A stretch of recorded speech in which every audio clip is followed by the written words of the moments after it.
Men of Reddit, what myth about men is 100% untrue and infuriates you when you hear it? That we can never not be in the mood, and if we are we must be sick or cheating. Men can't multitask. Every time I hear that I have to stop what I'm doing so I can get angry. That we miss signs that women give them because they are stupid. We see them, but we don't want to be creepy/jump to conclusions. Edit, or we are not interested. This 1000x over. I used to pick up on signals and not act on them for 2 reasons. 1. Low self-esteem. 2. I was terrified of taking something the wrong way and getting trapped in a situation where the girl would actually not have been flirting. There's any number of bad outcomes if a girl does something you think is flirting. For one, obviously, she could call you a creep for coming on too strong, since you already thought she liked you. For another, maybe you just don't want that one last blow dealt to your self-confidence. It's a tricky situation. I was terrified of taking something the wrong way and getting trapped in a situation where the girl would actually not have been flirting. The core tenet of my life, it's not the rejection, it's being labeled that guy. That we cannot parent as well as a woman. That we need a random woman to come hold a man's child because they are crying. That we are babysitting when our spouse isn't with our babies. Yeah, that stereotype is so damn dumb. I mean, I changed thousands of diapers and it never bothered me once. I was perfectly capable of dressing my kids. I know how to open a jar of baby food. I wash and hang my kids' school uniforms. I'm not looking for a prize, but I'm also not looking to be treated like I'm an idiot. I'm a nurse, and before that I was a nurse's aide working in a nursing home changing adult diapers every day. One day I was at a restaurant holding my daughter when I realized that she had a dirty diaper. I handed her to my wife so I could extricate myself from the booth when a woman at the next table made that disapproving CCH noise and said, "Typical." I stood up, took my daughter back along with the diaper bag, turned to this woman and said, "Please, lady, I'm a nurse. I've changed the diapers of people bigger than you." And I went off to the bathroom. Even so many men's restrooms don't even have baby changing tables. It's getting better now, but back in the day basically every guy on TV was a sports obsessed, car/motorcycle loving, beer swilling moron who couldn't function without his wife to look after him and the kids. My wife went away last week for work and I'll have you know that only half my kids got eaten by wolves. You did your best, man. Wolves always hunt in packs, so you were probably outnumbered. Plot twist, he only has 1 kid. Well, half of one now. That dads are dopey morons barely capable of caring for themselves, let alone their kids. My GF of almost 9 years made a joke like this in front of her friends after we started living together. The first time I let it slide because I wasn't sure what she meant. I asked in private and she didn't know. She just said it. The second time I stopped and said, "Who's the one that goes grocery shopping for healthy meal preps that you end up wasting? Who does 90% of the cooking? When was the last time you cleaned the counter, let alone the toilet?" She's never brought it up since. I've met dudes that complain about this, but then use it as an excuse to be lazy. If I did that, we'd be living in filth. And I just don't have that in me. Been married 4 years. My wife complained I didn't do enough. I told her I did plenty. She insisted.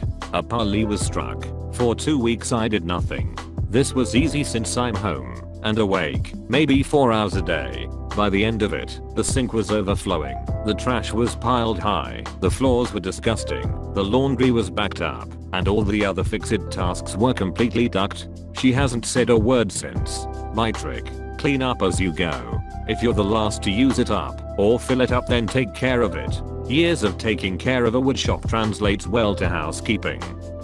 Daughter to a single dad here. There was this myth I discovered when I was young. It's something almost all my female friends were told, but thankfully not me. The myth is a belief that there are such things as girl business where only your mom or other older females in the family should help you with. As the only girl in the house growing up, my dad helped me understand and deal with a great many girl business problems. Meanwhile, all my friends had their moms to handle it for them. When my friends found out my dad was sort of in charge of handling those with me, they were shocked. They asked me why I didn't have an aunt or grandma to help instead. Well, my aunts all live at least 10 hours away, and grandma is even further. I began to realize over the years that there might actually be negative side effects to this girl's only way of thinking. Sure, having another female assist you with those issues might be less awkward and embarrassing, but there's already an inherent awkwardness and embarrassment associated with it. Learning to overcome the embarrassment is part of growing up and accepting your body.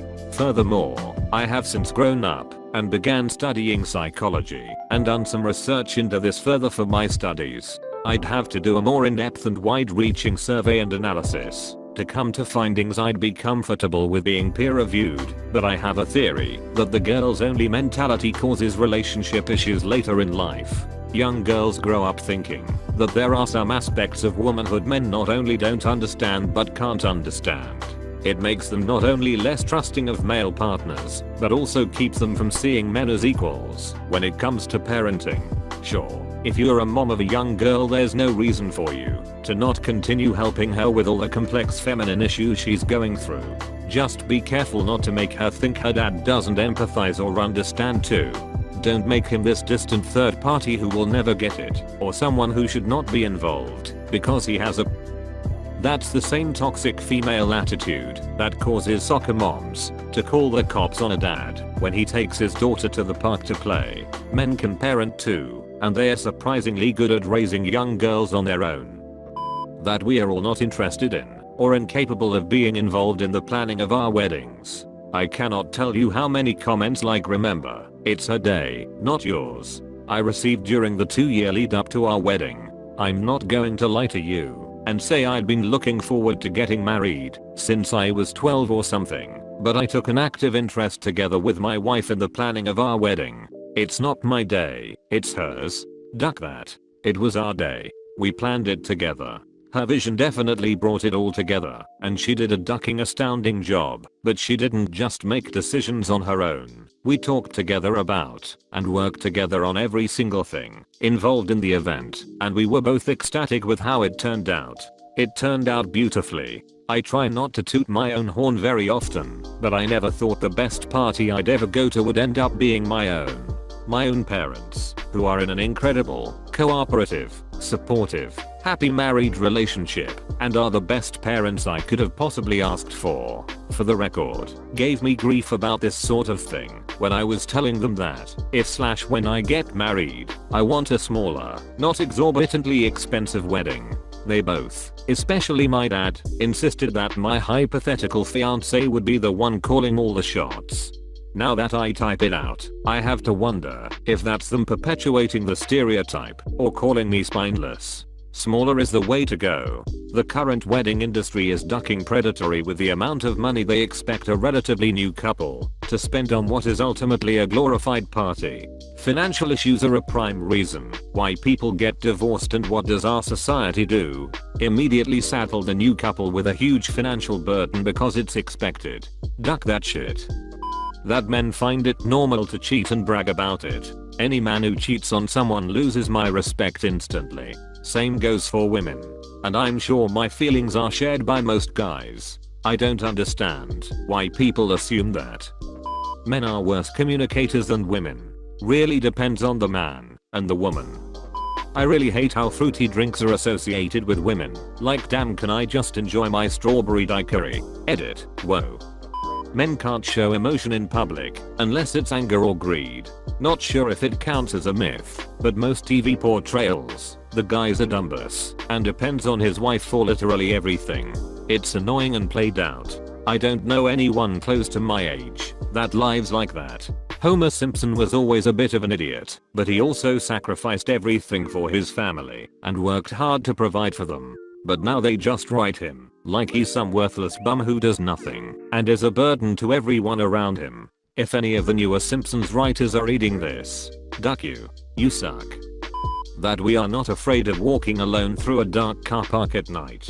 After a great deal of asking everyone from police to self-defense instructors to a Green Beret and a bunch of combat vets to the most cracked out gun nuts, not met a single person who had no fear